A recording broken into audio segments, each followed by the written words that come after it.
27 ವರ್ಷಗಳ ನಂತರ ದೆಹಲಿ ಬಿಜೆಪಿ ತೆಕ್ಕೆಗೆ. ಆಮ್ ಆದ್ಮಿ ಪಕ್ಷಕ್ಕೆ ಹೀನಾಯ ಸೋಲು, ಕಾಂಗ್ರೆಸ್ಸಿಗೆ ಅದೇ 0 ಗಟ್ಟಿಯಾಗುವ ಸಾಧ್ಯತೆ. ದೆಹಲಿ ವಿಧಾನಸಭಾ ಚುನಾವಣೆ ಫಲಿತಾಂಶ.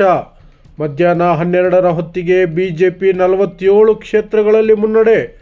ಆಮ್ ಆದ್ಮಿ ಪಕ್ಷಕ್ಕೆ ಕೇವಲ 23 ಕ್ಷೇತ್ರಗಳಲ್ಲಿ ಮುನ್ನಡೆ.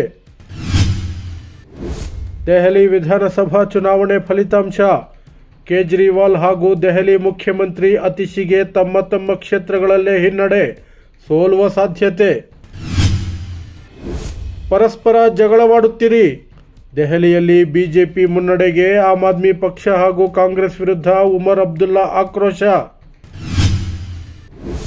ಅಮೆರಿಕದಿಂದ ಭಾರತೀಯರ ಗಡೀಪಾರು ಮಾದರಿ, ಇದಕ್ಕೆ ಮೋದಿ ಸರ್ಕಾರದ ಶೋಚನೀಯ ನಿರ್ವಹಣೆಯೇ ಕಾರಣ. ನಟ ಕಿಶೋರ್ ಕುಮಾರ್ ಕಿಡಿ.